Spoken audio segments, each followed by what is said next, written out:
ॐ अज्ञानतिमिरान्धस्य ज्ञानाञ्जनशलाकया चक्षुरुन्मीलितं येन तस्मै श्रीगुरवे नमः।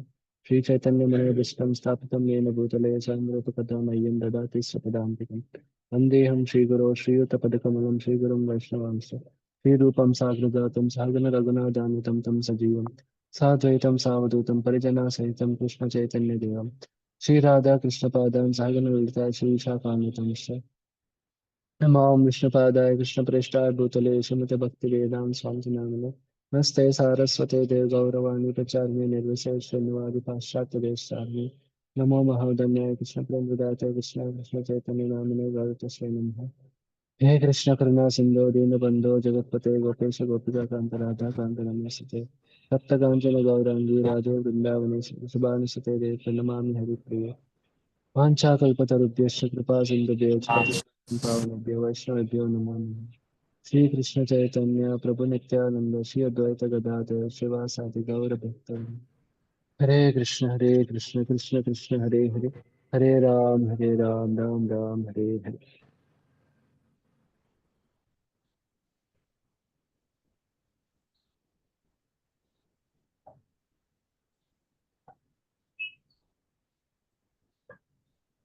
Then we'll recite the shlokas.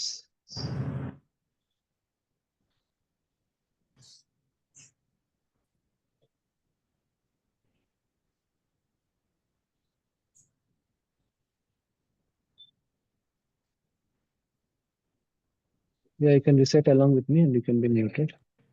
अपरेयम् इतस्त्वन्यम् भूतमहाभाहो ययेते जगत्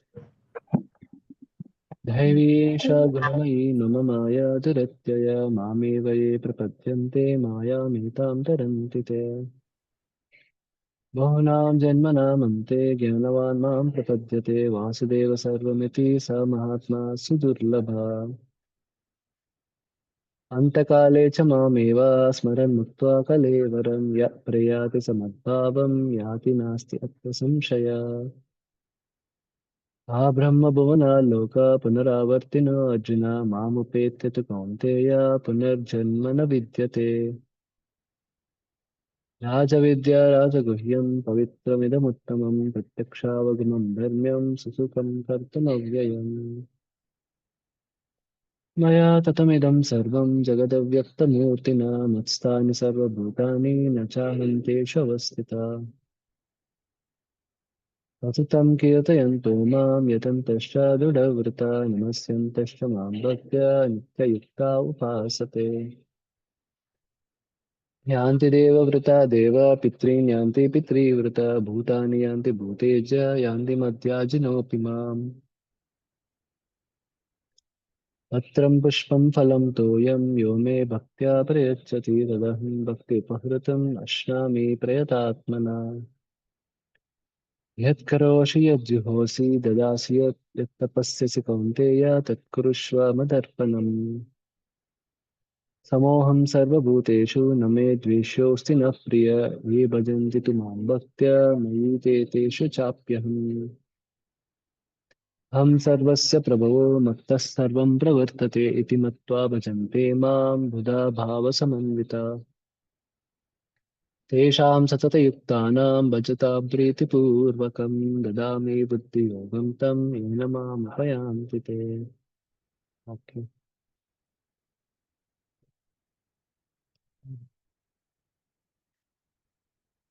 Okay.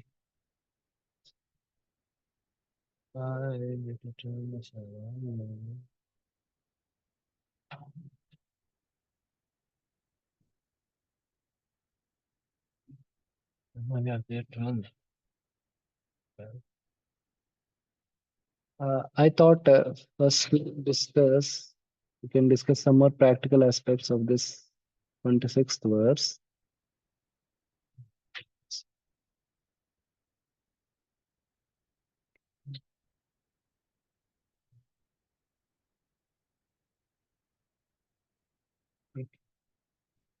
So you can take around 7 minutes and think about these questions. What are the benefits of offering boga to Lord?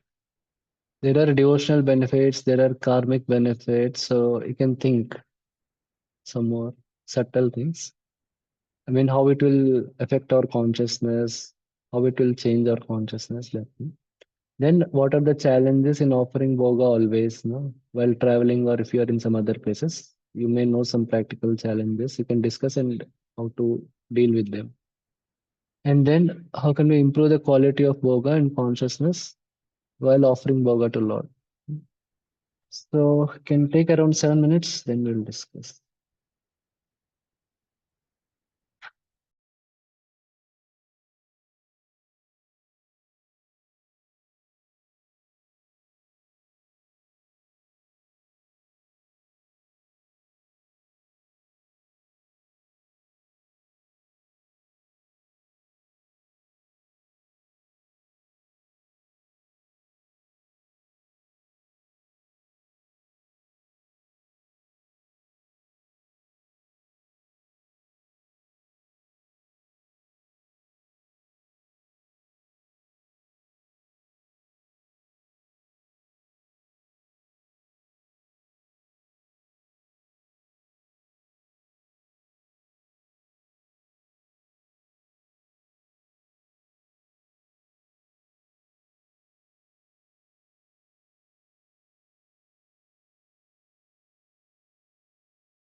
Okay, for the first question.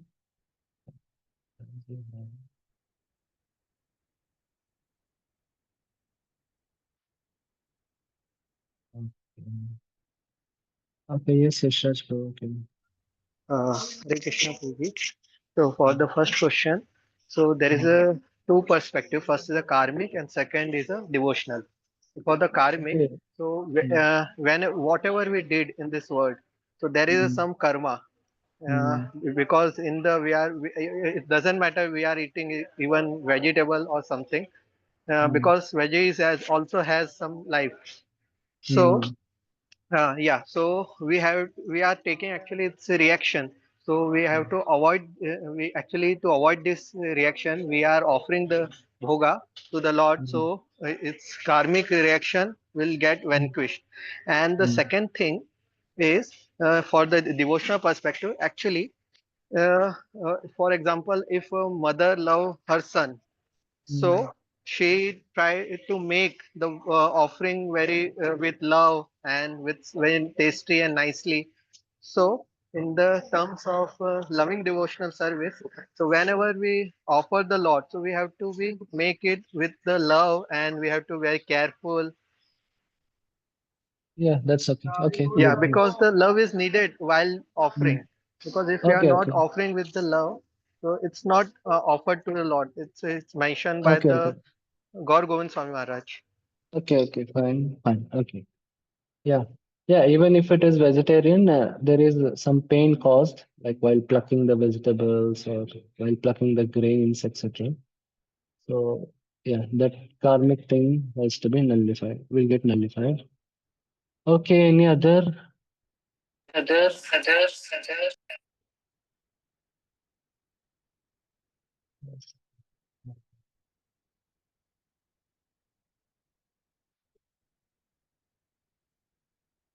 Any other benefits? Yeah, it is an offering of devotional service. It is a service to the Lord, to the deities, whatever, maybe the deities of temple, that lamination may be there, or the home deities. So it is a devotional service, and it brings us closer to Lord. And also offering Bhoga first to the Lord understands that the means the grains, everything belongs to Lord is the important person. So whenever in a function also the important person is offered food. So in that way, uh, it's in it inculcates that conception that Lord is the most important person. First he should be fed, then we can accept his remnants. So that is that Ishavasya principle we study in Ishopanishad. So that it is also like following that principle. Okay. Yes, and as Yashas told, when we are offering to the Lord, it makes us also be more conscious and while preparing the boga, etc. Okay. What about second question? Second question.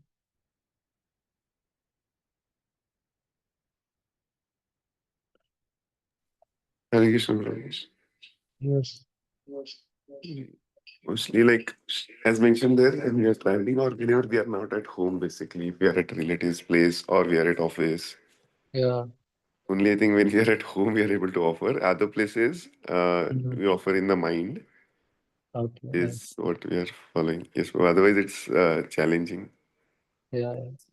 Okay. Anyone, any solutions for it or something anyone wants to share?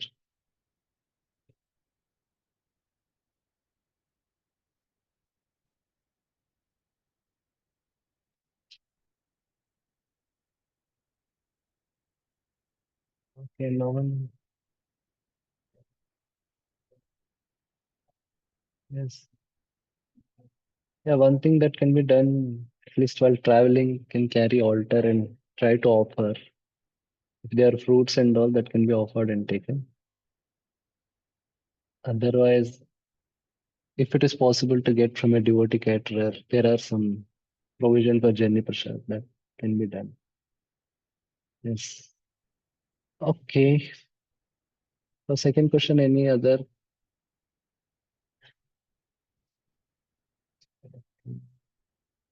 Just a minute.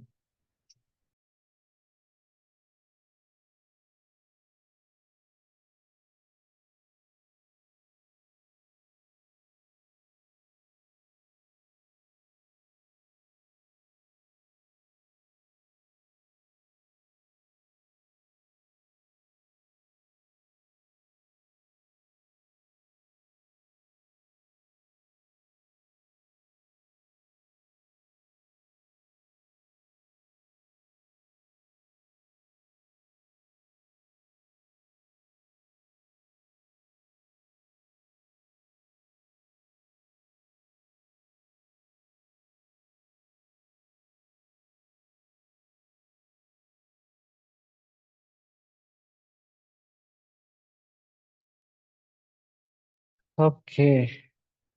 Then, okay, uh, third question. Any answer?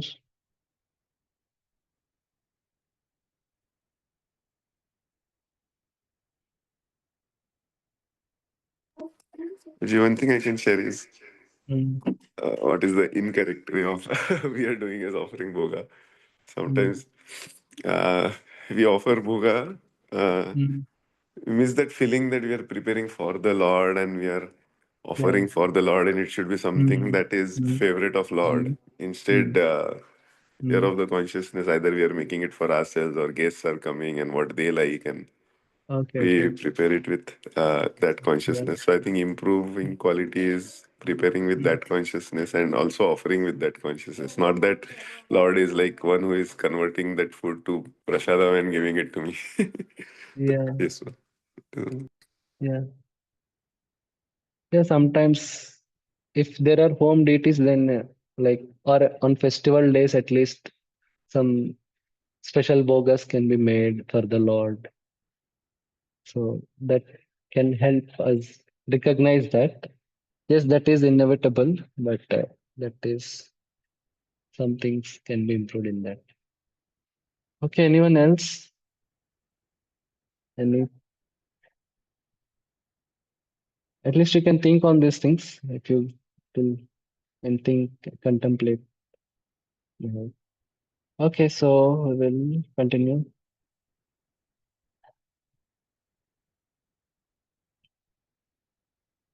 Can someone volunteer to read today?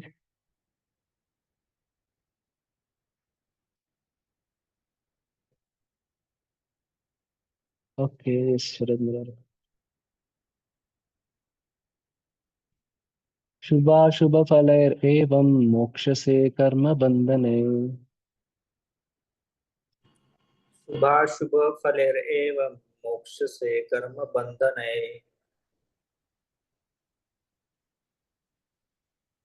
संन्यास योग युक्तात्मा विमुक्तो माम उपैस्यसि. संन्यास योग युक्तात्मा विमुक्तो मामुपैष्यसि. Read the translation. In this way, you will be freed from bondage to work and its auspicious and inauspicious results. With your mind fixed on me in this principle of renunciation, you will be liberated and come to me. So, in this verse, Krishna speaks that how bhakti will purify one and will lead to liberation and spiritual destination. So the first verse, Patram Pushpam Phalam, it shows how bhakti is very simple and easy to perform. And the second verse, Yat Karoshi Yadashnashi Yad Juhoshi Yat. So that verse says all material activities can be spiritualized and performed as bhakti. And this third one, bhakti gives liberation and helps us to attain spiritual destination. Okay, yes, bro, you can read the purport. One who acts in Krishna consciousness under superior direction is called Yukta Vairagya. The technical term is Yukta Vairagya. This further is explained by Rupa Goswami as follows. Anasaktasya Vishayan Yatharaham Upayunjita Nirbandha Krishna Sambandhe Yuktam Vairagyam Uchate. Bhakti Rasamrita Sindhu 1.2.255. Rupa Goswami says that as long as we are in this material world, we have to act. We cannot cease acting. Therefore, if action are performed and the fruits are given to Krishna, then that is called Yukta Vairagya. Actually situated in renunciation, such activities clear the mirror of the mind, and as the actor gradually makes progress in spiritual realization, he becomes completely surrendered to the Supreme Personality of Godhead. Therefore, at the end, he becomes liberated, and this liberation is also specified. By this liberation, he does not become one with the Brahmajyoti, but rather enters into the planet of the Supreme Lord. It is clearly mentioned here, Mam Upaishyasi. He comes to me, back home, back to Godhead. There are 5 different stages of liberation, and here it is specified that the devotee who has always lived his lifetime here under the direction of the Supreme Lord, as stated, has evolved to the point where he can, after quitting this body, go back to Godhead and engage directly in the association of the Supreme Lord. Yeah. So first, the moksha says Shubha, Shubhat. So both pious and impious, sinful reactions, one is gradually purified and eventually one is liberated. So, so this happens to whom? One who is yukta, yuktatma. So for yuktatma it happens. So yuktatma Prabhupada has defined. So one who is engaged in devotional service. So for that yuktatma, this is, and yuktatma means performing some action related to Lord. So that's why Prabhupada told that we cannot cease acting, so we should do action for Krishna. So that way one becomes yuktatma, and for him the impious reactions and pious reactions both get uh, erased slowly, gradually. And then he attains liberation, but here liberation doesn't mean that merging with Brahmajyoti, but attaining the abode of the Lord. Mam upaisisi. Lord has clearly told. Now Prabhupada will talk about sannyasa. Yes, you can read purpose. Anyone who has no interest but to dedicate his life to the service of the Lord is actually a sannyasi. Such a person always thinks of himself as an eternal servant dependent on the supreme will of the Lord. As such, whatever he does it for the benefit of the Lord. Whatever action he performs it as service to the Lord. He does not give serious attention to the fruity activities or prescribed duties mentioned in the Vedas. For ordinary persons, it is obligatory to execute the prescribed duties mentioned in the Vedas. But although a pure devotee who is completely engaged in the service of the Lord may sometimes appear to go against the prescribed Vedic duties, actually it is not so. Yeah, like for a devotee, this prescribed duties like of performing the samskaras, rituals, or celebrating festivals, performing yajnas and all. These are all, he adopts those things as much as possible, uh, which are favorable to devotional service. But otherwise, he does not, he need not do that. For setting an example and all, he may do those things. But he is not mandated to do those things. But for a practitioner of, let's say, karma yoga, he has to do those things. That are his primary sadhana. But for a devotee, these are not the important things. So he may do whatever is possible. Okay, yes. It is said, therefore, by Vaishnava authorities that even the most intelligent person cannot understand the plans and activities of a pure devotee. The exact word are Tantra Vakya Kriya Mudra Kehe na bujai. Hena Bunjai, Chaitanya Charitamrita, Madhya Lila 23.39. A person who is thus always engaged in the service of the Lord or is always thinking and planning how to serve the Lord is to be considered completely liberated at present. And in the future, his going back home, back to Godhead is guaranteed. He is above all materialistic criticism, just as Krishna is above all criticism. Yeah, that's right. Yes, so even though a very advanced devotee, he may not be performing his varna duties or ashrama duties, but he will not be affected or he will not be bound by them because he is freed from all those duties. Like there is one verse by Madhendra Puri that he may not, where he says, "Oh Sandhya Vandan, please forgive me. Oh forefathers, please forgive me. I cannot offer water to you and all because I'm fully absorbed in devotional service." In one sense, this verse is more appropriate, which shows that a devotee will be freed from all sin and he will ultimately attain liberation than the Sarvodharman Parityajya verse. Because that Sarvodharman Parityajya verse, it has a particular context. Because just before that verse, you will study it in the next unit. Krishna specifies that every work in this world is tainted with dosha. In the context of Arjuna, Arjuna is fighting a war where he has to kill. That is the dosha in that. So then Krishna says, if you surrender to me and do that as a service to me, then that dosha will be nullified. So in that way, it has some contextual implication. But this verse is more generic and universal about bhakti. That a devotee will be freed from sin and he will be liberated. Okay, but someone may ask, okay, why it is not happening? Why we are still suffering our karmas or all these things? Yes, it does not happen immediately. It happens gradually. And aprarabdha karma is destroyed. Like karma also, there are two reactions, aprarabdha and prarabdha. Prarabdha means that which we are supposed to undergo in this life. And some things that are fixed for this life, like your body complexion, your parents, your skills, all these things. And what definitely happens is aprarabdha is destroyed. Generally, it is destroyed, it is said, at the time of bhajana kriya, like the time of initiation and all. And aprarabdha destroyed means you will not actually find any difference.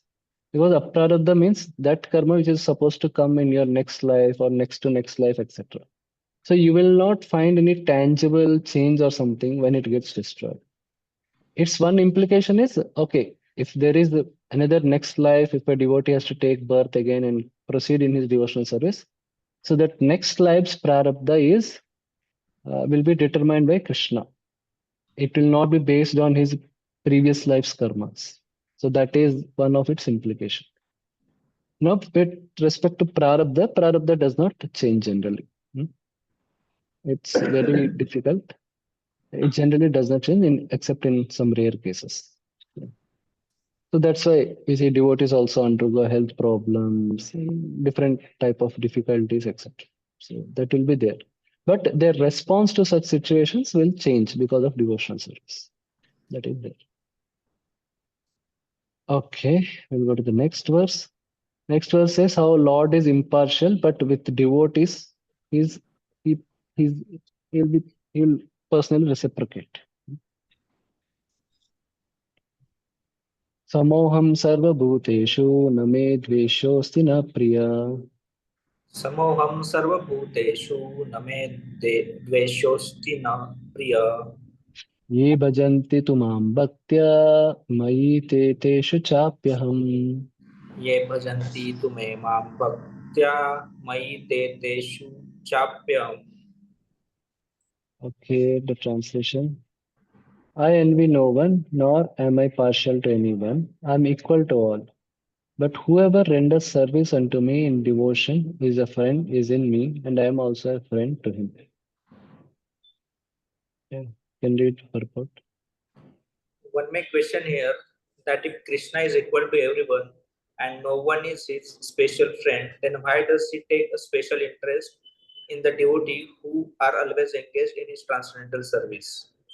But this is not discrimination, it is natural. Any man in this material world may be very charitably disposed, yet he has a special interest in his own children. The Lord claims that every living entity, in whatever form, is his son. And so he provides everyone with a generous supply of the necessities of life. He is just like a cloud which pours rain all over, regardless of whether it falls on the rock or land or water. But for his devotees, he gives specific attention. Such devotees are mentioned here. They are always in Krishna consciousness, and therefore they are always transcendently situated in Krishna. The very phrase Krishna consciousness suggests that those who are in such consciousness are living transcendentalists, situated in Him. The Lord says here distinctly, Maite, they are in me. Naturally, as a result, the Lord is also in them. This is reciprocal. This also explains the word ye yatha mam prapadyante tam stataiva bhajamyami. Whoever surrenders unto me, proportionately I take care of him. This transcendental reciprocation exists because both the Lord and the devotees are conscious. Okay, just a minute. So, yes, Lord is equal in in giving the results of karma to everyone. Lord does not. This we saw even in the beginning of the chapter. So, Lord does not personally become partial to anyone in giving their results of their karma. He does not minimize somebody's karma just because he's pampering the Lord or something. But Lord reciprocates as a person with devotees because the devotees are also reciprocating with the Lord. They are singing his glories, they are offering boga to him, they are serving him as a deity and all. So Lord also reciprocates personally with them. And that is natural. That is natural for a person. So for that, Prabhupada also gave example. A man may be charitable and all, but for his own family, he will save a lot of money for their future, for their education, for their marriage, so many things. He saves a lot of money. And he may be but for others, he may be charitable, but little bit he may be giving every time. So that there is a special consideration because the children, they're dependent on the father, etc. So father also reciprocates in that. Yeah, he can, when a diamond is set, When a diamond is set in a golden ring, it looks very nice. The gold is glorified, and at the same time, the diamond is glorified. The Lord and the living entity eternally glitter.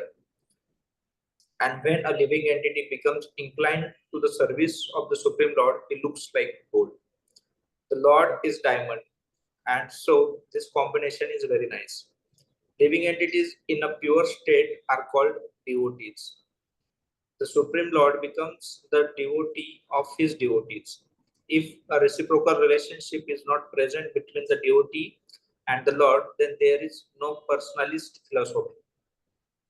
In the impersonal philosophy, there is no reciprocation between the Supreme and the living entity. But in the personalist philosophy, there is.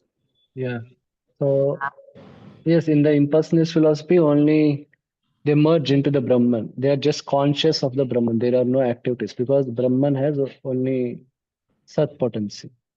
And even Paramatma also Sat Chit. There is no Ananda, means there are no activities. But with Bhagavan, there are activities. So there is reciprocation. Lord reciprocates with the affection of his devotees, which they express through service or through glorification, etc. And one of the qualities of the Lord is also Bhakta Madhurya. So that is one of the special features of the Lord, are his devotees. Yes. The Continue. example is often given that the Lord is like a desire tree, and whatever one wants from this desire tree, the Lord supplies. But here the explanation is more complete. The Lord is here stated to be partial to the devotees. This is the manifestation of the Lord's special mercy to the devotees. The Lord's reciprocation should not be considered to be under the law of karma. It belongs to the transcendental situation in which the Lord and his devotees function. Devotional service to the Lord is not an activity of this material world. It is part of the spiritual world where eternity, bliss, and knowledge predominate. Yes. So it's not like, for example, if somebody is an officer, so by his, he will be obliged to treat his employees equally. He should not be partial while giving promotion or no while giving job to others and all. But he does not have these kind of rules when he deals in within his family. And so, like an employee, he will not get promotion if he treats with his family members, more affectionately, or he's not fined if he is demoted, if he does not treat his family members properly. So that is he's being a person. In office, he will act like whatever he's obliged, like no, as per the rules. But in the house, he will act like a person. He will have affection and all. He may have some particular likings, some dislikes, all those things. So the same thing, when Lord is dealing with his devotees, he's acting like a person. He's not acting like some rules or something. So that you will see also, like the rules, how Lord becomes transcendental to the rules while dealing with the devotees. So this is devotional reciprocation. So Lord being partial to devotees, it's a part of his devotional reciprocation. And how we can express it, uh, like when we perform devotional service, our attraction to the limbs of devotional service increases. Serving the devotees, serving the deities, kirtan, hearing classes. So we can understand that Lord is reciprocating with us, and ultimately attraction to the Lord increases. That way. In that way, we can experience this. So to the extent we are in Lord, Lord also is in us. Means Lord also reciprocates with us. Okay.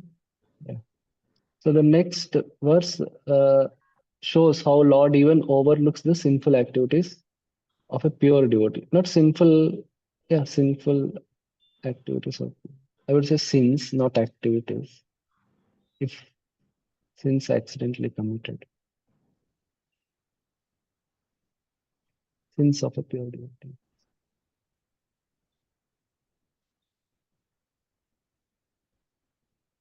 Api chet suduracharo bhajate mam ananyabhak अपि चेत् सुदुराचारो भजते माम् अनन्यः सादरेव samantavya samyak vyavasito hi sa.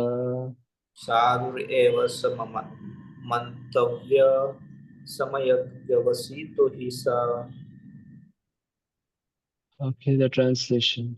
Even if one commits the most abominable action, api chet suduracharo, he is engaged in devotional service, he is considered saintly because he is properly situated in his determination.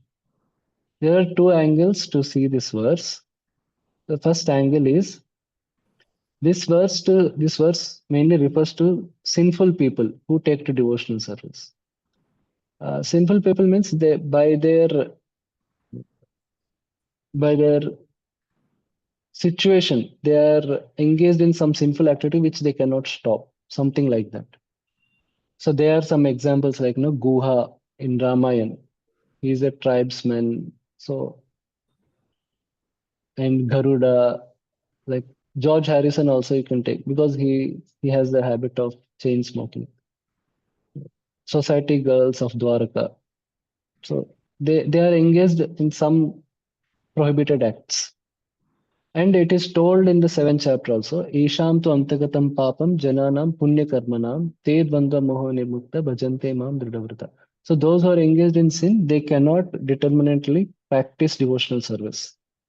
But actually, devotional service is not, it is affected by sin, but that is not the main thing. The main thing is Shraddha. So that is the important thing. But how people in Shraddha, why they got some sinful life? Actually, sinful people cannot develop Shraddha, which means that Shraddha is coming from previous births. This our acharyas explain in the Bhagavatam purport. So it is likely that there are devotees in previous birth, but because of some offense, they got a sinful birth in this current life, but their Shraddha remains intact. So that's why they are able to take devotional service. So for this kind of situation, this verse is applicable. Like they have Shraddha, but they are born in a lower birth. So to explain that even these can practice devotional service, or they also can make devotional advancement despite their sinful conditions, sinful situation. So that is one thing. And another thing is accidental fall down or lapse of a devotee. This Prabhupada explains in detail in the purport. Okay, yes, you can read. The word sudurachara chara, used in this verse is very significant, and we should understand it properly. When a living entity is conditioned, he has two kinds of activities. One is conditional and the other is constitutional. As for protecting the body or abiding by the rules of the society and state, certainly there are different activities, even for the devotees, in connection with the conditional life, and such activities are called conditional. Besides this, the living entity who is fully conscious of his spiritual nature and is engaged in Krishna consciousness or the devotional service of the Lord has activities which are called transcendental. Such activities are performed in his constitutional position, and they are technically called devotional service. Now, in the conditioned state, sometimes devotional service and the conditional service in relation to the body will parallel one another, but then again sometimes these activities becomes opposed to one another. As far as possible, a devotee is very cautious so that he does not do anything that could disrupt his wholesome condition. Yeah, okay, just a minute. Okay, yeah. So parallel one another means conditional activities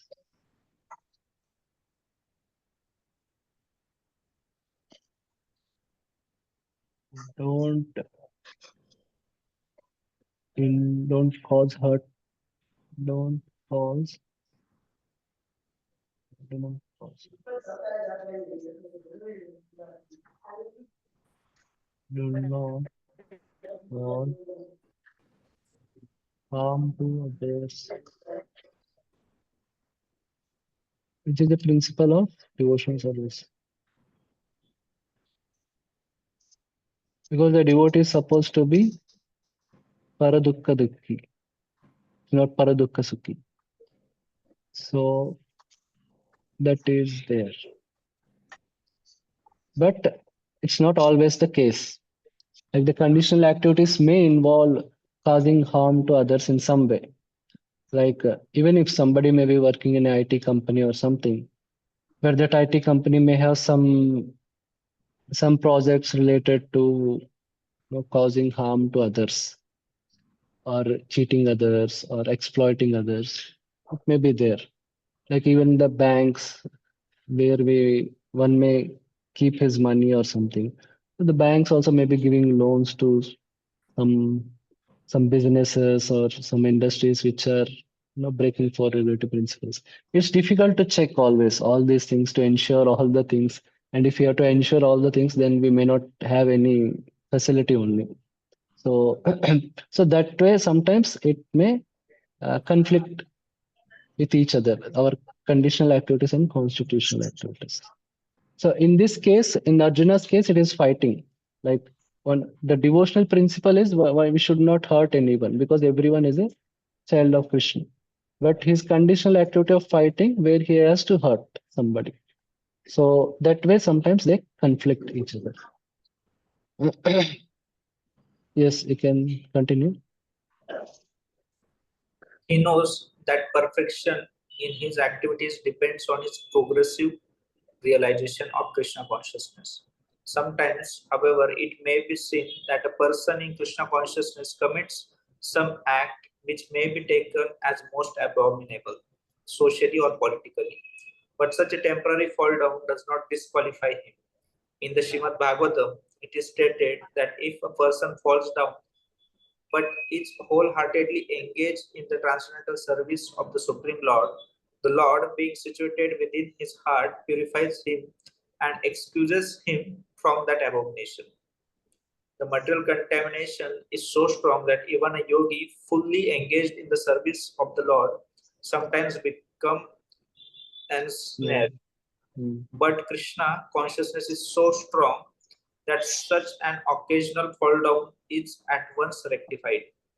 Therefore, the process of devotional service is always a success. No one should deride a devotee for some accidental fall down from the ideal path. For, as explained in the next, such occasional fall downs will be stopped in due course as soon as a devotee is completely situated in Krishna consciousness. Yeah, if you see the case of Vishwamitra Muni, like when his penance got disturbed, then it is the result is destroyed. Again, he has to start again from zero.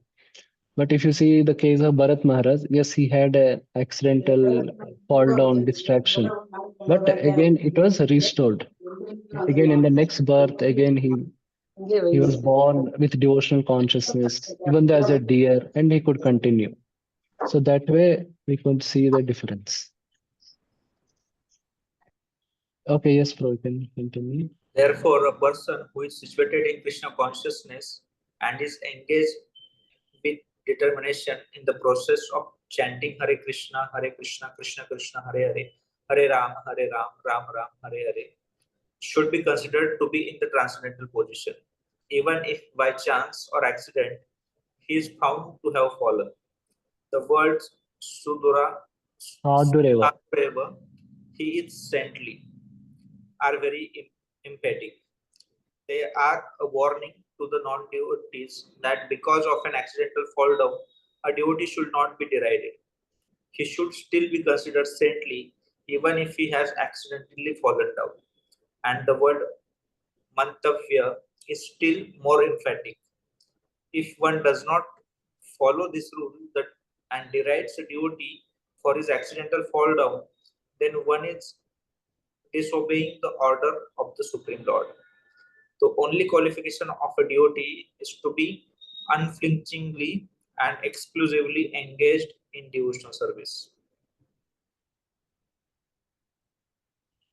In the Narsimha Purana, the following statement is given: Bhagavati Chaharav Ananya Cheta Drisha Malinopi Virajate Manushya Sahi Shashak Kalusa Chapi Kadachit Timir Para Bhavatam Upayati Chandra. The meaning is that even if one fully engaged in the devotional service of the Lord is sometimes found engaged in abominable activities, these activities should be considered to be like the spots that resemble the mark of a rabbit on the moon. Such spots do not become an impediment to the diffusion of moonlight. Similarly, the accidental fall down of a devotee from the path of saintly character does not make him abominable. Yeah, like sometimes it may happen in the life of a devotee. Some previous vasanas may again resurface because of exposure to some particular situations. Some previous bad habits they may get, or like this. Or even like when a devotee is beginning his Krishna consciousness, still he may have some sinful habits or something. So we should not focus on the sinful things. We should see how he's serious in his Krishna consciousness. So that is what Lord is indicating here. The fact that they are continuing their Krishna consciousness indicates that they are not wantedly doing it, intentionally doing it. They are helpless, means they want to get out of it, but they are not able to get out of it. So that is the thing. Yes. On the other hand, one should not misunderstand that a devotee in transcendental devotional service can act in all kinds of abominable ways. This verse only refers to an accident due to the strong power of material connections. Devotional service is more or less a declaration of war against the illusory energy. As long as one is not strong enough to fight the illusory energy, there may be accidental fall downs. But when one is strong enough, he is no longer subjected to such fall downs. As previously explained, no one should take advantage of this verse and commit nonsense and think that he is still a devotee. If he does not improve in his character by devotional service, then it is to be understood that he is not a high devotee. Yes, if somebody commits an intentional offense, like he knows that he should not do, but he still does, and he thinks that by devotional service it will get nullified, then it becomes an intentional offense. Because of that, what will happen? His taste in devotional service will reduce. But if it is an unintentional offense, basically, if because of his prarabdha and all, he suddenly such things happen to him. So then, and internally he does not want to do it, but he is helpless in some way because he does not have that strength of devotional service to to keep himself away from that temptation, to fight that temptation internally. So he succumbs to it and he is repentant internally. So then what happens? His devotional service will not be affected. Though externally he may appear distracted or something, but he will continue his devotional service. So that case is being talked about here.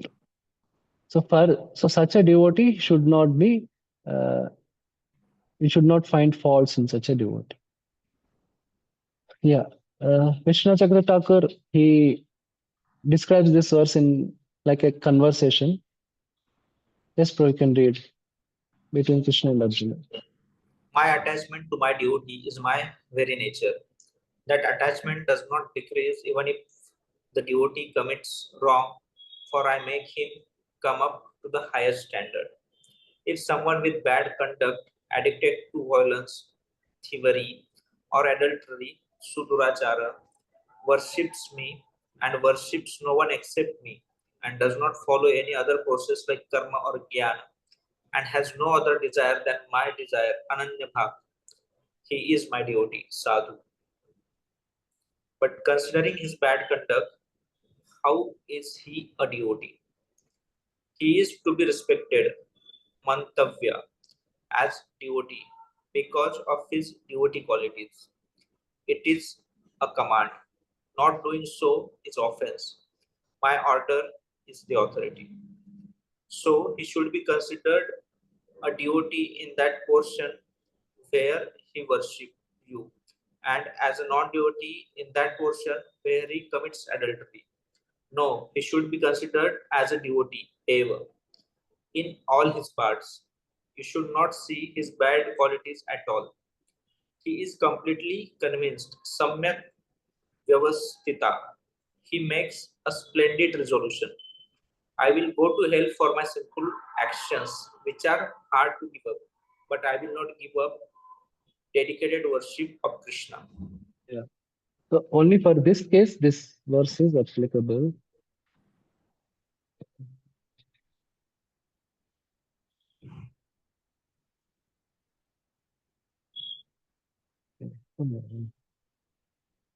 Okay.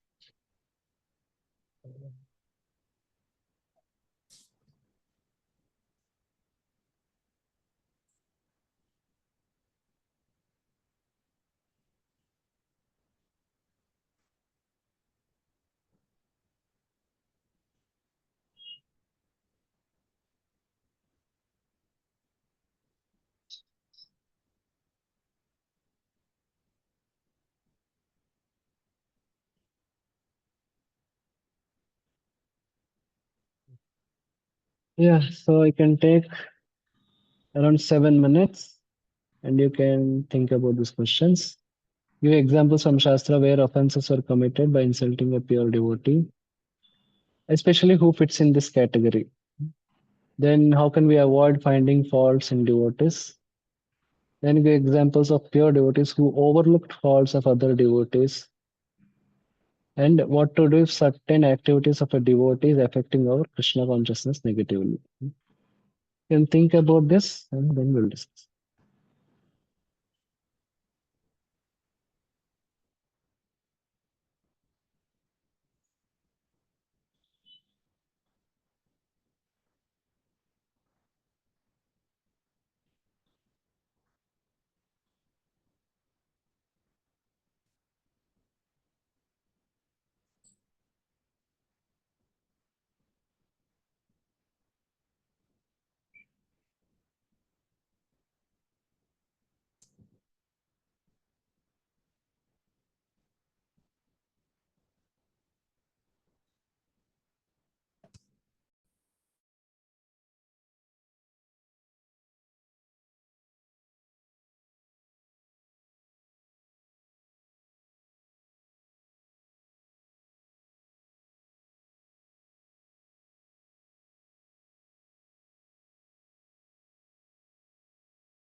Okay, so for the first one, Can I answer, Prabhuji?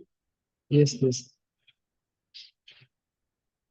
Durvasa Rishi against Amrish Maharaj and Okay, yes. Chitraketu against Lord Shiva. Okay, okay. Yes, yes, yes. Thank you. Very appropriate Thank you, example. Prabhuji. Okay. Okay, Rahul Sinha Prabhu. Hare Krishna, Vegetarian from Guruji, I have one example, which is Jagai and Madai towards Haridas Thakur and Nityanand Prabhu. Okay. Yes, yes. This is also good. Okay, thank you. Okay, thank you. Okay. You can preferably say where the pure devotee has some apparent defect also. So that also you can show. Of course, even in Jagamada case, there is some apparent defect you can say. They were hurt a bit, but the reaction is too much. Yes. Okay. Yes, Raj Prabhu. Hare Krishna Prabhuji. So the Gajendra in his previous life he was king and his name was Indradumna. So Mm, he performing some austerity mm, activity and at that time August Rishi came there. So he didn't pay obeisances to the August Muni.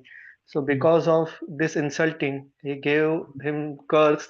So you will be a elephant in your next life, mm. but it will be beneficial for him, but it's a offense because Shastra Okay, said okay. whenever we see the Vaishnav, Mm, we have to yeah, pay obeisances. yeah. And the second example is, I think Mm, the Gopal Chapel. So mm. he trying to insult Haridas Thakur. So because of that, uh, I It is think he Gopal get Chakravarti. leopard. Yeah, Prabhuji? Yeah, yeah. For Haridas Thakur, his name is Gopal Chakravarti, and Oh, Srivas yes. Thakur's name is Gopal Chakra. Oh, sorry, Yeah, Prabhuji. that's right. Yeah. Okay, okay, fine. Okay. Yes. Okay, Sharad Murari, bro. Yes, Prabhuji, the incident of Jad Bharat and King Rahugan Yeah, this is little more appropriate. when he asked to lift his falling pin and Mm. Jad Bharat was not properly doing the seva. Yeah, yeah. Yes, yes. Good. Thank you. Guruji, Okay. can I answer? Yes, yes, yes. Bro. Guruji, Manigriva and Nalkuvera did Mm-hmm. insulted Harmonian. Can we also say Sachimata once committed offense against Advait Acharya, which is why Yeah, yeah, yeah. That is okay. Fine. Yes, yes, yes. Okay. Yes. Good examples. Thank you. Can I answer one Okay. more example, Prabhuji? Yes, yes, bro. Sita Mata committed offense against Hanumanji by doubting his Hanumanji. character. No, it is Lakshman. Lakshman, not Hanumanji. Sorry, Lakshman. Sorry, Lakshman. Yeah. Okay. Thank you. Okay. Second one. How can we avoid finding faults? Maybe first you can answer maybe third one or second one only. Okay, you answer second one, no problem. Yeah. Okay. Yes, Rahul Sinha, bro. Prabhuji, like Mm. there are many ways how we can avoid Yeah, you finding can faults tell in some. devotees. So, like the most easy one is like uh, the first and foremost thing is that every devotee is in the process of purification.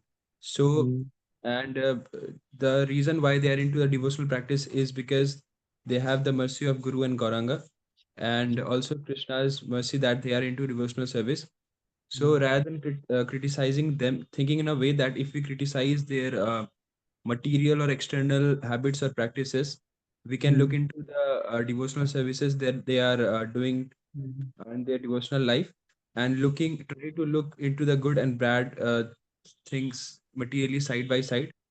And mm, also like there was a lecture where I heard that how we can practice this is by mm, counting on fingers, like every day how many mm, times we have, like be consciously, and in a conscious manner we have to think how many times we have uh, thought negatively or have tried to find faults in other devotees, and then every day we can make a note of it. Like today if the number was 15, then we should try that in a week that number should go down. In this way we can also manage our fault find. Okay.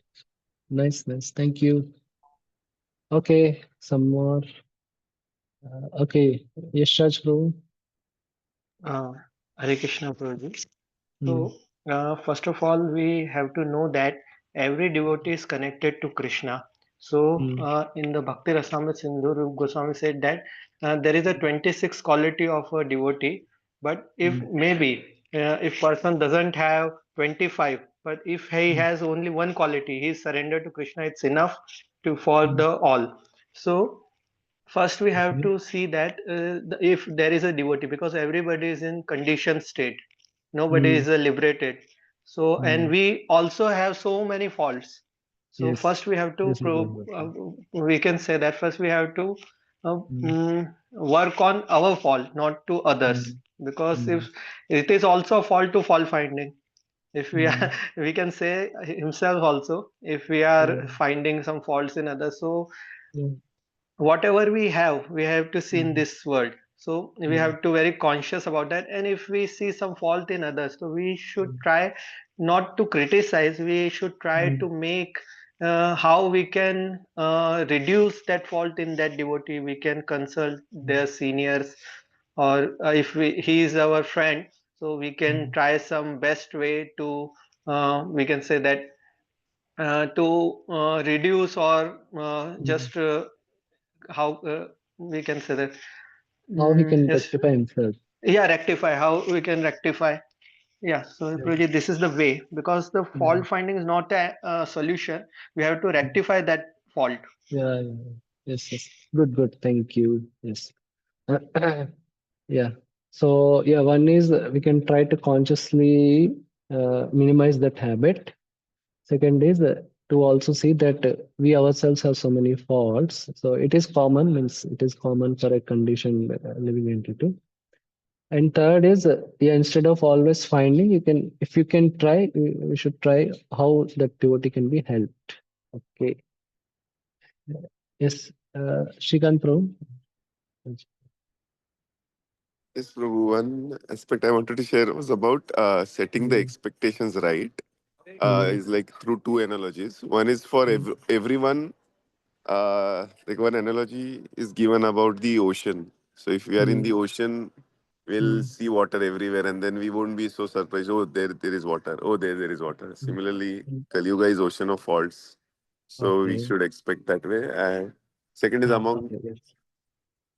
second is among devotees who are practicing. Like suppose we are going in a hospital and Mm, we will see people who are diseased. mm, Similarly, everyone who is practicing will be at mm. their own journey of Yes. getting cured. So Yeah. that way we can set these expectations with us. And Okay. Yes. Yes. That thing also will help us. Okay. Yes. Yeah. One thing also to note means for find fault. Fault finding is an anartha of a conditioned soul. Yeah, it's a manifestation of envy, or you can say in some way. So it will slowly reduce with Krishna consciousness, with increase in Krishna consciousness. But we should also try to consciously endeavor. Then Krishna also will help slowly. It may not happen at day one, but we should always introspect ourselves and see how it is reducing. Okay. Yes. Third one. A pure devotees who overlook faults of other devotees. So can also give examples of Prabhupada if you want. If you have. Okay, yes, yes, Shaz Prabhu. Hare Krishna Prabhuji. So Yeah. Prabhuji, there is one story of Sripad Ramanujacharya. So Mm, he has one cousin brother mm, named Govindaraju. So mm, he has some what he did. He tasted mm, before offering or before the mm, Ramanujacharya. So mm, so some people are criticizing him. So mm, he is doing fault, and because it's a seva aparat. But Mm, what happened? The Ramanuja not accept as a fault, because why mm, he did it? Because he just not want to serve Lord any very untasty food, or not mm, make them unpleasure. So mm, this is the thing. So mm. devotee see that what is the we can say um, Intent. thing behind the Yeah. curtains. Yeah. And the one famous example is Prabhupada, and the Mm, one mother example is a Bhakti Siddhanta Thakur. He also mm. avoid so many faults. And the other example is Yeah. If. yeah, Chaitanya Mahaprabhu. So once upon Mm, a time, he has one mm, servant Govinda. So mm, he just passed Chaitanya Mahaprabhu. He actually, the Chaitanya Mahaprabhu is lying down the mm, entrance of Gambhira. mm, So actually, the duty of Govinda was he just mm, massage feet of Lord Chaitanya.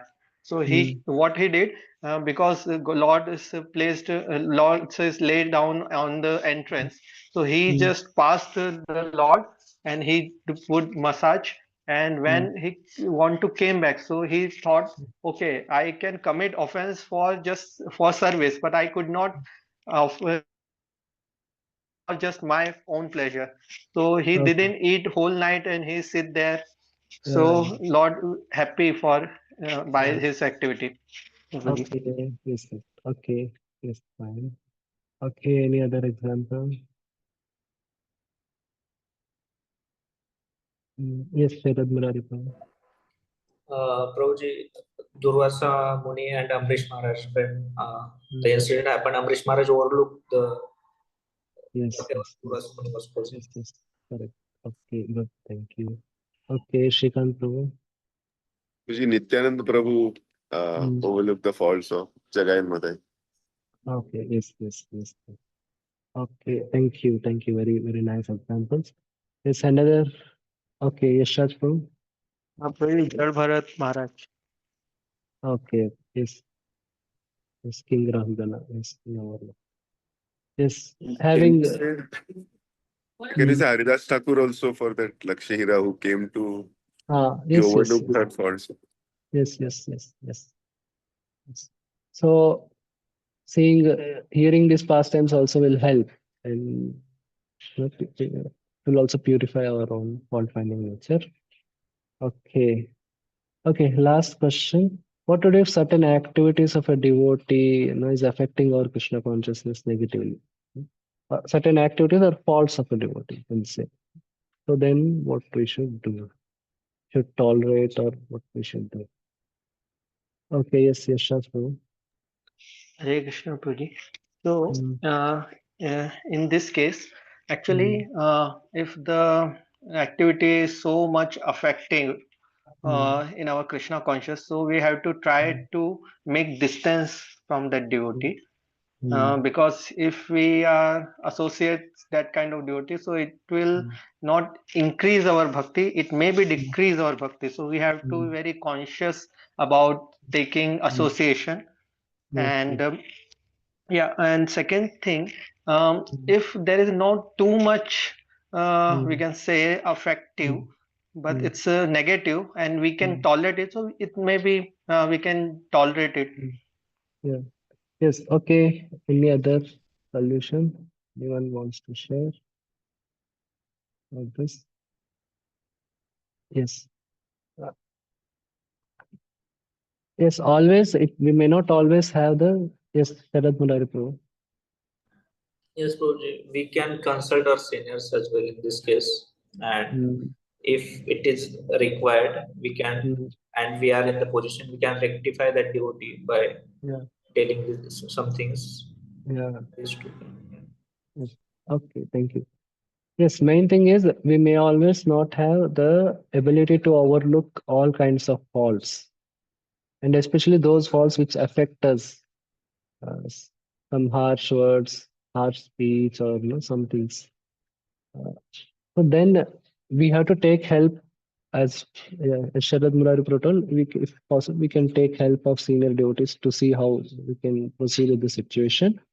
And yes, if needed, then we have to keep some distance or whatever needs to be done. So always because a very pure devotee, only Krishna can tolerate all kinds of faults. And by the power of Krishna, pure devotees can tolerate all kinds of faults in all situations, all times. But as practicing sadhakas, it may not be always possible. So we have to accept our inability also to overlook it and just proceed with devotional service. Then we have to also do the needful. And that intention again is to safeguard our devotional service that way, not like again to hurt that devotee. When the intention is to hurt, then it becomes really an offense. Yeah. So when if someone is in the position of a manager or guide, then it is fine to detect to see some faults, but again with an intention to help the devotee, or for our own devotional advancement. If somebody's faults are affecting us, then yes, we have to see that as a fault and we have to do the needful so that our devotional service is safeguarded. Yes. Okay. Main thing is fault finding should not be done with an intention to hurt, with malice.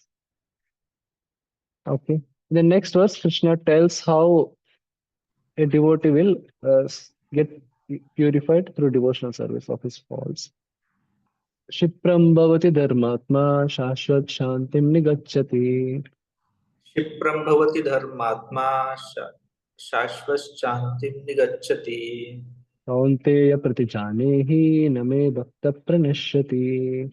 कौन्तेय प्रतिजानीहि न मे भक्त प्रणश्यति He quickly becomes righteous and attains lasting peace. O son of Kunti, declare it boldly that my devotee never perishes.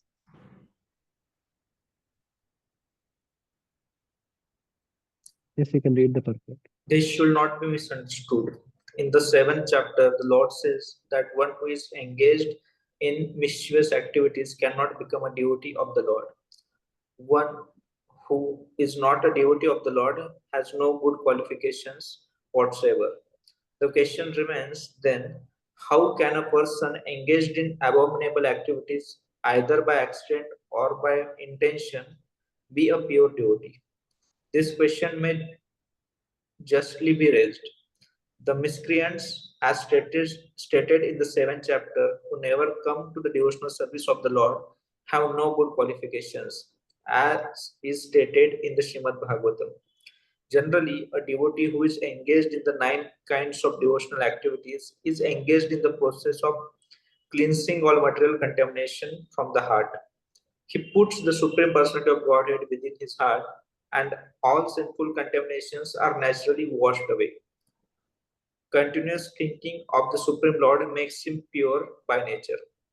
According to the Vedas, there is a certain regulation that if one falls down from his exalted position, he has to undergo certain ritualistic processes to purify himself. But here there is no such condition because the purifying process is already there in the heart of the devotee. Due to this, due to his remembering the Supreme Personality of Godhead constantly. Therefore, the chanting of Hare Krishna, Krishna Krishna, Hare Hare, Hare Rama, Rama Rama, Hare Hare should be continued without stoppage. This will protect the devotee from all accidental fall downs. He will thus remain perpetually free from all material contaminations. Yeah. So yes, like it is told, like no, while walking on the earth, if someone may hurt the offense, but again one should take shelter of the earth only. There is no other way.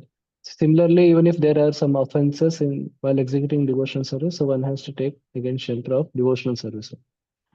Even if you read book like Harinam Chintamani, even for all the 10 offenses against the holy name, the solution is to take shelter of the holy name, to take shelter of the devotees only. Like in Karma Yoga, if some mistake happens in any ritual or something, then there is another procedure of prashchitta. But in Bhakti, there is no special procedure. It is to continue the process. But now, one may question, like, why this does not happen? Maybe in our case, like we may have some particular anartha or not, anartha or some bad habit or something. But with practice of devotional service, why this is not happening? Because for that one has to be Ananya Bhakta, as it is told. Bhajate Mam Ananya Bhakt. So yeah, Ananya Bhakti, you'll study the NOD, but that one may not be practicing Ananya Bhakti always, all the time. So to the degree the component of Ananya Bhakti increases, these things happen more faster. The purification from others, etc. And also sometimes it's not like always, if the it again depends upon what type of impurity it is. If it is something sinful that is against devotional service, then it will get purified and it will disappear. And if something is like a distraction from devotional service, then the intensity may decrease and it may get redirected, etc. Yeah, for example, like some devotees may be angry and all. So they may still have that nature, but they may realize it, they may accept it, and they may try to avoid situations where they may become angry on devotees, like getting into management and all.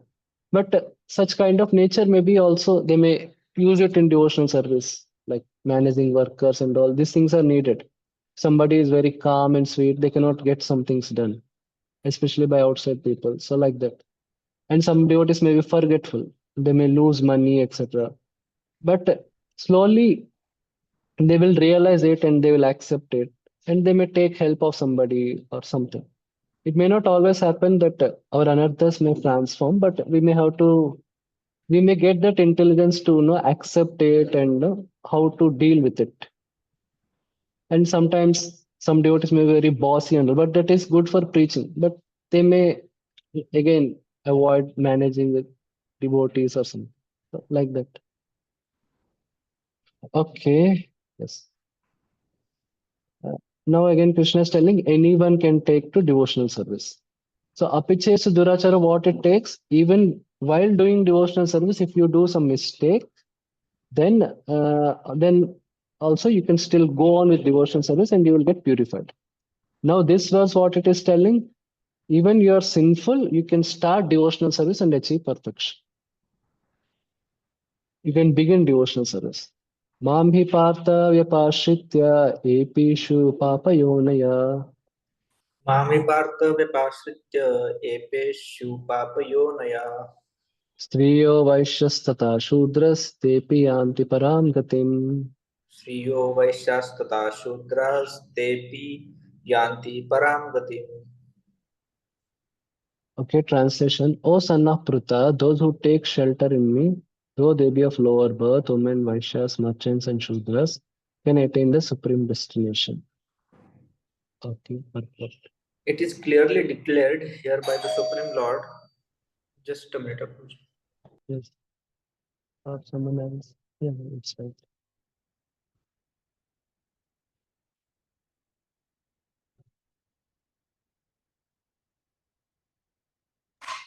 It is clearly declared here by the Supreme Lord that in devotional service there is no distinction between the lower and higher classes of people.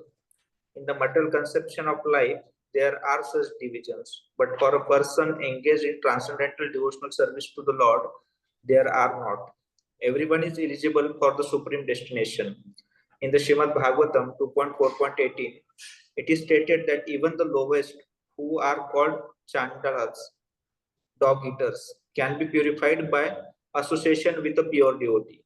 Therefore, devotional service and the guidance of a pure devotee are so strong that there is no discrimination between the lower and higher classes of men. Anyone can take to it. The most simple man taking shelter of the pure devotee can be purified by proper guidance.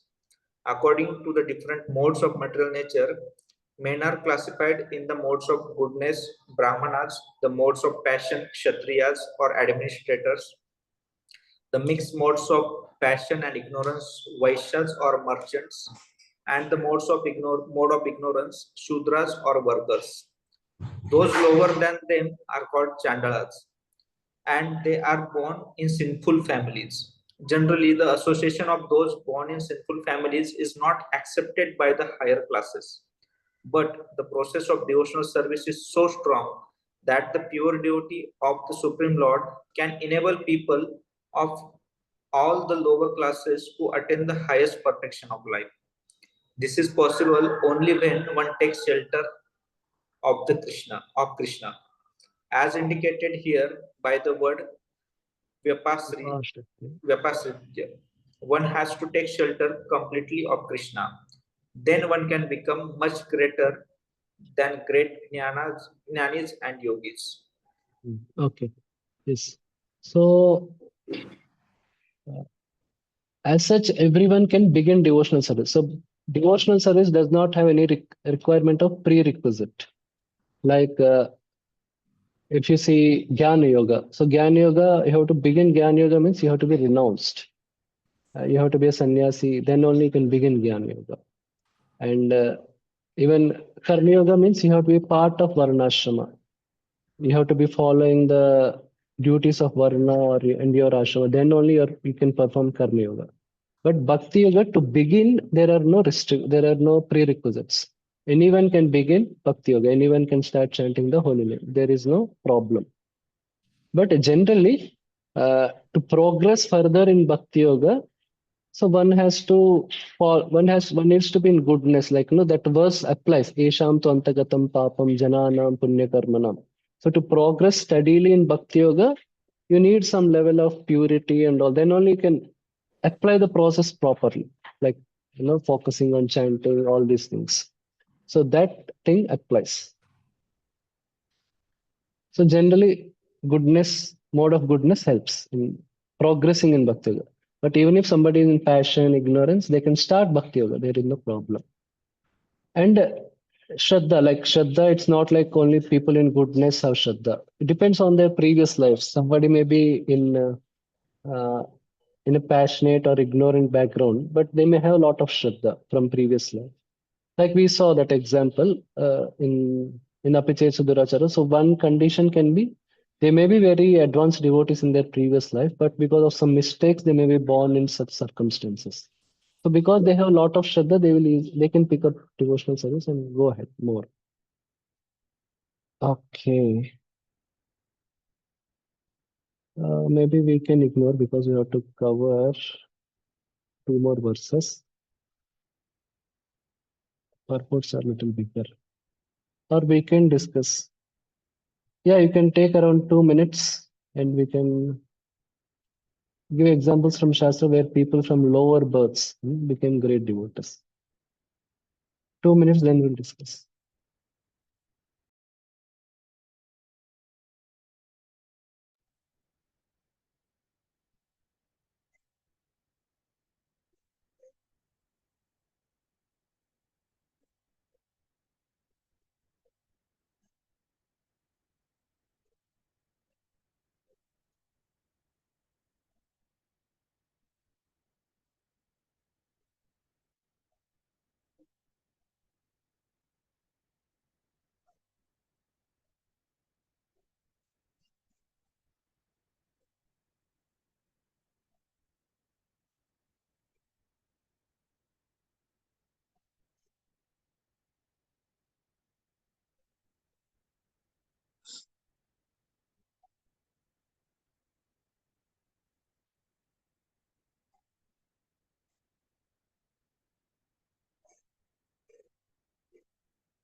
Okay, yes. Okay, yes, Can I yes, answer, yes. Prabhuji? Yes, Prabhu, you can try. Lower birth means Narad Muni. Okay, yes. Narada boy. Yes, you can say. Yes. Okay, yes, Narada yes, boy, Prabhu. yeah, sorry. Hare Krishna Prabhuji. So Mm, Prabhuji, in the Madhva Sampradaya, there is a devotee whose name is Kanak Das.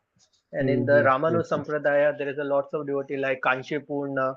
Dhanurda Das, and in the Chetan Chetamrita, Haridas Thakur also we can consider materialistically as a low born, and Kubja, Vidur in Yes. Mahabharat, Shabri in Yes, yes, yes. Ramayana. Okay, yes, yes, good examples. Okay. Anyone else wants to add something?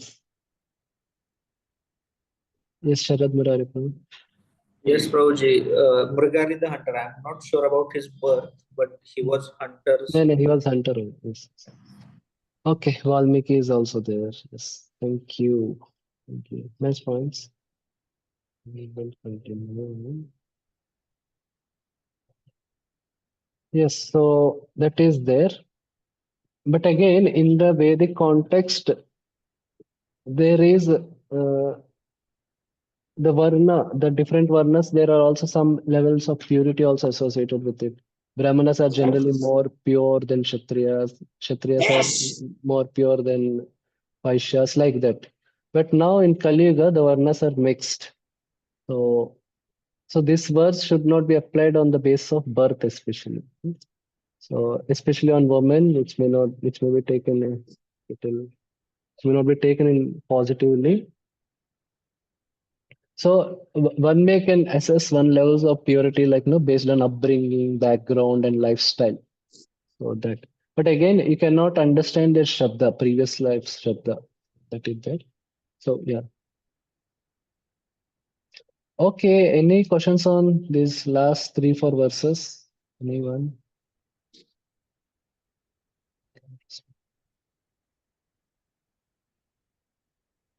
Yeah. So they are little important concepts. Of course, they will be again revised in NOD. They will be revised again. Okay. So now in the next verse, Arjuna says how if people of lower purity only can succeed in devotional service, definitely people of higher purity can succeed, in which Arjuna also falls in that category. Kim punar brahmana punye bhakta rajarishyastata Kim puna brahmana punya bhakta rajarshayastata anityamasukam lokam imam prapya bhajaswamam. anityam asukham lokam imam prapya bhajasvaman. How much more this is so of the righteous Brahmanas, the devotees, and the saintly kings. Therefore, having come to this temporary miserable world, engage in loving service unto me. Yes. In this material world, there are classifications of people. But after all, this world is not a happy place for anyone. It is clearly stated here, Anityam Asukham Lokam. This world is temporary and full of miseries, not habitable for any sane gentleman. This world is declared by the Supreme Personality of Godhead to be temporary and full of miseries. Some philosophers, especially Mayavadi philosophers, say that this world is false. But we can understand from Bhagavad Gita that the world is not false, it is temporary. There is difference between temporary and false. This world is temporary, but there is another world which is eternal. This world is miserable, but the other world is eternal and blissful. Arjuna was born in a saintly royal family. To him also the Lord says, take to my devotional service and come quickly back to Godhead, back home. No one should remain in this temporary world, full as it is with miseries. Everyone should attach himself to the bosom of Supreme Personality of Godhead so that he can be eternally happy. The devotional service of the Supreme Lord is the only process by which all problems of all classes of men can be solved. Everyone should therefore take to Krishna consciousness and make his life perfect. Yeah. So, so for a saintly royal family like Arjuna, it is more easy. So if devotional service is possible even for the lower class of people, for Arjuna it will be easy. So Krishna is encouraging him in that way. Now in the next shloka, which is an important shloka of Bhagavad Gita, so Krishna says what is the process of devotional service or how to be absorbed in Krishna. This is one of the shlokas which is repeated again in Bhagavad Gita. मन्मना भव मद्भक्तो मद्याजी मां नमस्कुरु मन्मना भव मद्भक्तो मद्याजी मां नमस्कुरु मामे वैश्यसि युक्त्वैवम् आत्मानं मत्परायणा माम वैश्यसि युक्तैवम् आत्मना मत्परायणा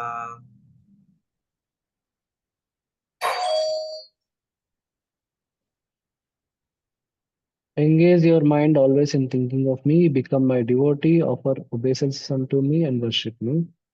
Being completely absorbed in me, surely you will come to me. Yes, you can read this. First, we'll read the Baldev Jabushan purport. You can read.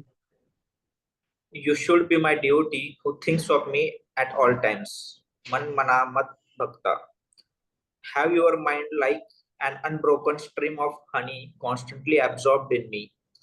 The son of Vasudeva possessing qualities such as a complexion like a blue lotus, through understanding my lordship over you and my bestowal of the highest benefit to you. Then be my worshipper. Be absorbed in worshipping my form, the most dear object. Offer your respect to my form with intense prema. Having offered your mind and body, Atmana Yuktva, to me, taking shelter only of me, Mat Parayana, you will come to me. By this statement, it is understood that after offering these activities of bhakti to the Lord, one performs them. In this chapter, bhakti, like the Ganga, not considering who is suitable or unsuitable, and destroying all the sins by its very touch, is alone considered to be the king of all secrets. Yeah, Raja Vidya, Raja Vidya. Okay, yes, you can read the purport of Prabhupada. In this verse, it is clearly indicated that Krishna consciousness is the only means of being delivered from the clutches of this contaminated material world. Sometimes unscrupulous commentators distort the meaning of what is clearly stated here, that all devotional service should be offered to the Supreme Personality of Godhead, Krishna. Unfortunately, unscrupulous commentators divert the mind of the reader to that which is not at all feasible. Such commentators do not know that there is no difference between Krishna's mind and Krishna. Krishna is not an ordinary human being. He is absolute truth. His body, his mind, and he himself are one and absolute.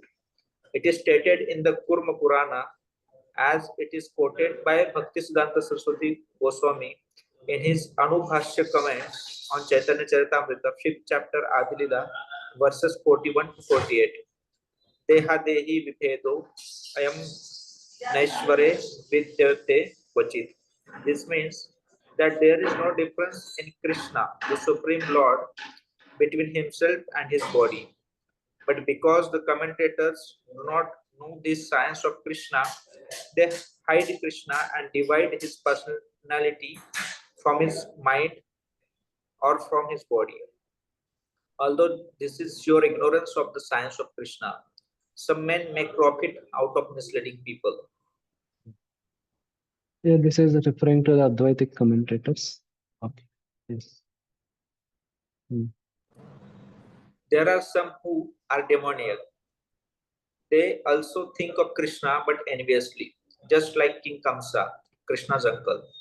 He was also thinking of Krishna always, but he thought of Krishna as his enemy. He was always in anxiety, wondering when Krishna would come to kill him. That kind of thinking will not help us. One should be thinking of Krishna in devotional love, that is bhakti. One should cultivate the knowledge of Krishna continuously. What is that favorable cultivation? It is to learn from a bona fide teacher.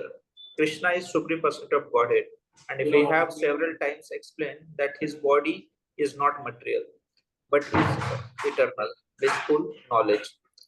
This kind of talk about Krishna will help one become a devotee. Understanding Krishna otherwise from the wrong source will prove fruitless. One should therefore engage his mind in the eternal form, the primal form of Krishna, with conviction in his heart that Krishna is the Supreme. he should engage himself in worship. There are hundreds of thousands of temples in India for the worship of Krishna, and devotional service is practiced there. When such practice is made, one has to offer obeisances to Krishna. One should lower his head before the deity and engage his mind, his body, his activities, everything that will make one fully absorbed with Krishna without deviation. This will help one transfer to Krishna Loka. One should not be deviated by unscrupulous commentators. One must engage in the 9 different processes of devotional service, beginning with hearing and chanting about Krishna. Pure devotional service is the highest achievement of human society. The 7th and 8th chapters of Bhagavad Gita have explained pure devotional service to the Lord that is free from speculative knowledge, mystic yoga, and fruity activities. Those who are not purely sanctified may be attracted by different features of the Lord, like the impersonal Brahma Jyoti and localized Paramatma. But a pure devotee directly takes to the service of the Supreme Lord. There is a beautiful poem about Krishna in which it is clearly stated that Just a minute. that any person who is engaged in the worship of demigods is most unintelligent and cannot achieve at any time the supreme award of Krishna. The devotee in the beginning may sometimes fall from the standard, but still he should be considered superior to all other philosophers and yogis. One who always engaged in Krishna consciousness should be understood to be a perfectly saintly person. His accidental non-devotional activities will diminish and he will soon be situated without any doubt in complete perfection. The pure devotee has no actual chance of fall down because the Supreme Godhead personally takes care of his pure devotees. Therefore, the unintelligent person should take Therefore, the intelligent person should take directly to the process of Krishna consciousness and happily live in this material world. He will eventually receive the supreme award of Krishna. Yeah. So, so bhakti, the process, and even if there are some obstacles, or even if there is some lapses or slips, still the process is the only solution. So one need not be discouraged, but of course one has to be careful so that again the mistakes are not repeated, because that is a symptom of sincerity, and one should again take to the process. Okay. So how to be absorbed in Krishna? The first minimum thing is offering obeisances to the deities. Namaskuru. So that is deities, yes, if possible in person, in temple, or yeah, if home deities are there, that is there, or at least to the laminations or whatever every day. Then doing worship. Worship again, if possible, to do arati or something, if that is possible, if time permits, or at least participating in the arati. Possible again personally, or otherwise at least virtually, whatever, but with focus, with proper attention. Then Bhava Mad Bhakta, of course, practicing sadhana bhakti like chanting and hearing every day. Then the highest thing is Manmana, remembering, but that will come if these things are done properly. Then it will eventually come. When we do, like, if we whole day we are focused in Krishna consciousness, like in some yatra or some festival or something, then remembrance also comes. Yes. So this way one can be absorbed in Krishna, and if one is absorbed in Krishna, then Krishna is promising that he will definitely go to him. Okay. Any questions on what we discussed till now? Or any questions on this chapter? Anything?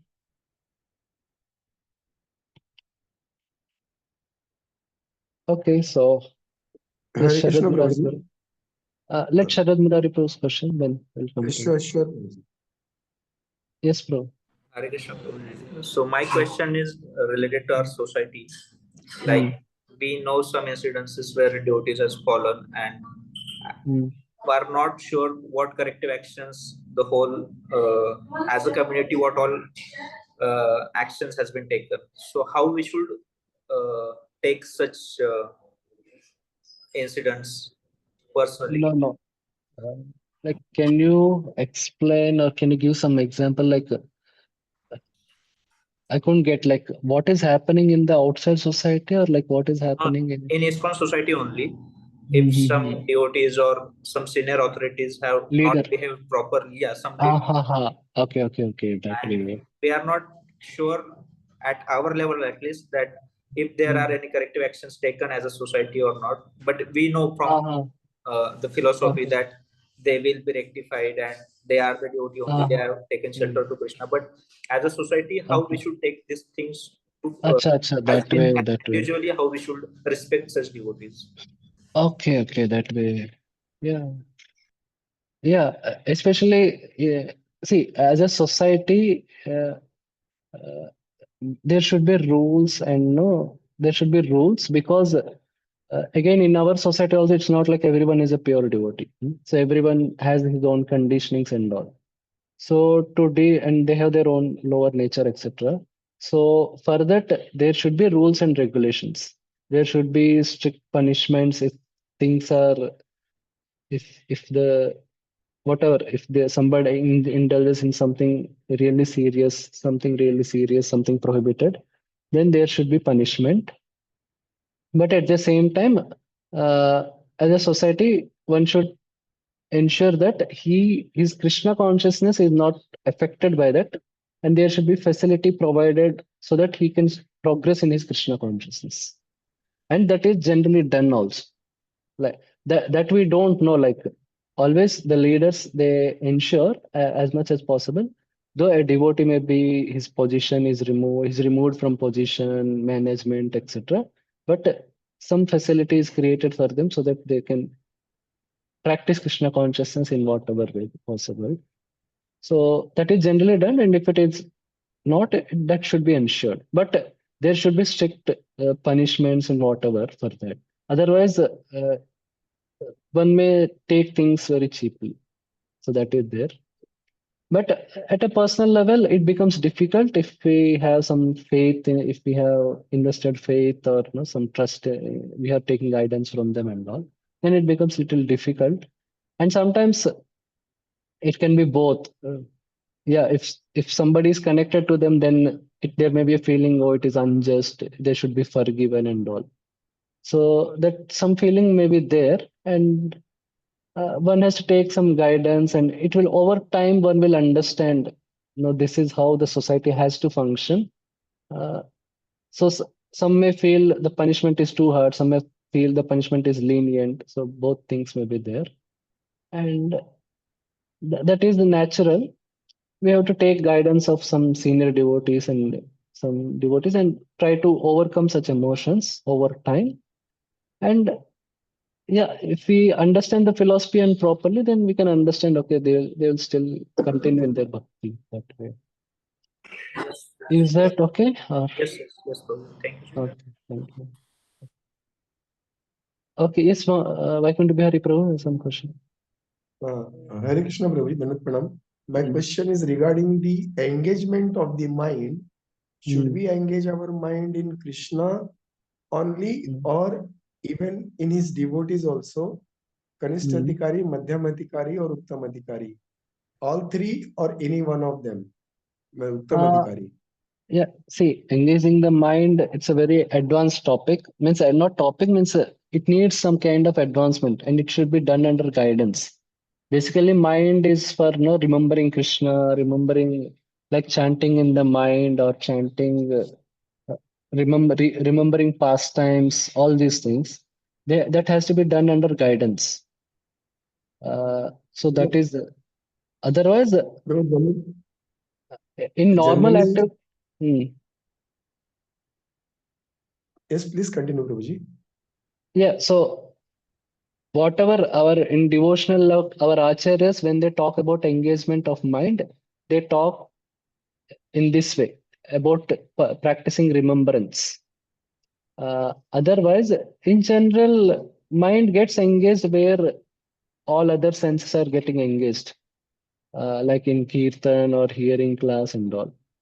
So that things we can do, but for isolating the mind and engaging it in Krishna, that is an advanced thing. Otherwise, mind, like you're doing some physical service, and and uh, and that is your nature and all, then mind gets engaged in that naturally. So that way, and Uh, that way. Like chanting and in all, you want to chant extra rounds and all. Preferably, these things can be done under guidance.